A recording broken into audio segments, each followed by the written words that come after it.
Assalamualaikum warahmatullahi wabarakatuh. Perkenalkan, nama saya Diparata Fadila dari kelas 12 Keperawatan 2. Di sini saya akan melakukan ulangan harian tentang materi memahami obat. Jadi, pengertian obat menurut WHO adalah zat atau bahan yang dapat mempengaruhi aktivitas fisik maupun psikis. Sedangkan yang menurut Komite Obat Nasional adalah zat kimia atau bahan baik tunggal maupun campuran yang dapat digunakan untuk penetapan diagnosa, mencegah, mengurangi, menyembuhkan penyakit dan gejala penyakit, serta kelainan badaniah dan rohaniah pada manusia. Nah, berikutnya ada cabang ilmu farmakologi. Cabang ilmu farmakologi terdiri diantaranya ada yang pertama itu ada farmakologi klinik, yaitu cabang ilmu yang mempelajari tentang obat dan pengaruhnya. Yang kedua itu ada farmakognosis, yaitu cabang ilmu yang mempelajari sifat-sifat tumbuhan sebagai sumber obat. Yang ketiga ada farmasi, yaitu cabang ilmu yang mempelajari cara membuat, memformulasikan, menyimpan, dan menyediakan obat. Yang keempat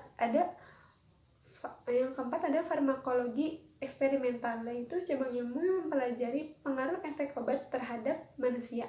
Yang kelima ada farmakokinetika atau yang biasa dikenal dengan ilmu ADME, yaitu cabang ilmu yang mempelajari bagaimana obat diperlakukan oleh tubuh, yakni mempelajari absorpsi, distribusi, metabolisme, dan ekskresi. Yang berikutnya ada farmakoterapi, yaitu cabang ilmu yang berhubungan dengan penggunaan obat dalam pencegahan dan penyembuhan penyakit. Yang berikutnya ada farmakodinamik, yaitu cabang ilmu yang mempelajari cara kerja obat, efek obat terhadap faal tubuh, dan perubahan biokimia tubuh. Yang berikutnya ada toksikologi, yaitu cabang ilmu yang mempelajari suatu efek merugikan dari suatu farmakom atau obat dan zat-zat yang digolongkan ke dalam racun. Terus yang berikutnya ada dosis, yaitu takaran yang diberikan kepada penderita. Nah, berikutnya ada 12 prinsip benar dalam pemberian obat.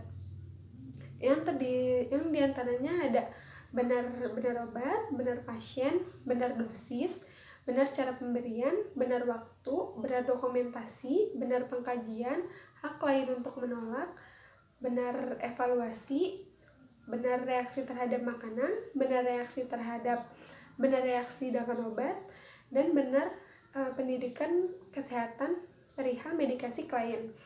Yang berikutnya adalah penjelasan rute obat. Yang pertama itu ada oral.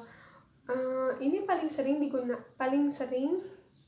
digunakan karena lebih ekonomis, paling nyaman dan aman. Terus yang kedua ada parenteral.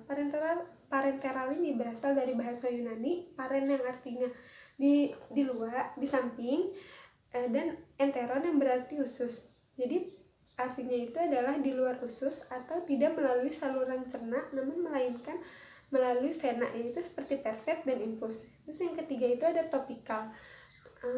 Ini melalui kulit atau membran mukosa. Terus yang berikutnya itu ada rektal, berupa enema atau supositoria yang akan cair pada suhu tubuh. Terus yang berikutnya itu ada inhalasi. Itu memberikan melalui saluran pernafasan. Nah, berikutnya ada penggolongan obat. Penggolongan obat dengan warna hijau artinya adalah obat bebas terbatas. Obat bebas itu dapat ditemukan di warung, toko obat, dan apotik. Terus yang berikutnya itu ada yang berwarna biru, itu artinya obat bebas terbatas yang dapat ditemukan di toko obat dan di apotik. Terus yang berikutnya adalah berwarna merah dan ditandai dengan huruf K, itu artinya obat keras, hanya dapat ditemukan di apotik dan dengan resep dokter. Berikutnya itu ada golongan yang berwarna hitam dengan tanda plus, itu artinya adalah obat bius narkotika yang hanya dapat ditemukan di apotik dan dengan resep dokter. Berikutnya adalah penggolongan obat berdasarkan mekanisme cara kerja. Yang pertama adalah obat yang bekerja pada penyebab penyakit, misalnya diakibatkan oleh bakteri ataupun mikroba, itu contohnya ada antibiotik. Yang kedua ada obat yang bekerja untuk mencegah kondisi patologis, itu contohnya ada vaksin dan serum. Terus yang ketiga ada obat yang bekerja menimbulkan simptomatik atau gejala dan meredakan nyeri, itu contohnya ada analgesik. Yang keempat ada obat yang bekerja menambahkan atau menggantikan fungsi-fungsi zat yang sudah berkurang, contohnya itu ada hormon dan vitamin. Terus yang berikutnya itu ada pemberian placebo, pemberian obat yang tidak termasuk dalam zat aktif. Itu contohnya ada aquapro injeksi dan aquapro injeksi dan tablet placebo. Terus yang berikutnya adalah penggolongan obat berdasarkan tempat atau lokasi pemberian. Yang pertama itu ada obat dalam yang dikonsumsi melalui peroral. Yang kedua itu ada obat luar yang dipakai melalui topikal. Yang berikutnya itu ada penggolongan obat berdasarkan cara pemakaian. Yang pertama itu ada oral, yaitu melalui mulut. Yang kedua ada perektal, melalui rektum. Yang ketiga ada sublingual, meletakkannya di bawah lidah. Yang keempat itu ada parenteral, mensuntikkan melalui kulit ke aliran darah. Yang kelima itu ada intrakardial, langsung menuju ke organ. Dan yang keenam itu ada intraperitoneal, yaitu melalui selaput perut. Yang berikutnya adalah penggolongan obat berdasarkan efek yang ditimbulkan. Yang pertama itu ada sistemik, obat atau zat aktif yang masuk ke dalam peredaran darah. Yang kedua itu ada lokal, obat atau zat aktif yang hanya berefek pada suatu bagian tertentu tempat di mana obat tersebut berada. Terus yang berikutnya itu ada penggolongan obat berdasarkan daya kerja atau terapi. Yang pertama itu ada farmakodinamik, bekerja mempengaruhi fisiologi tubuh. Yang kedua ada kemoterapi, yaitu bekerja secara kimia untuk membasmi bibit penyakit. Yang ketiga ada obat diagnostik, yaitu bekerja untuk membantu penetapan diagnosa. Yang keempat ada obat berdasarkan kelas terapi, digunakan berdasarkan jenis penyakit dan terapinya. Yang berikutnya ada penggolongan obat berdasarkan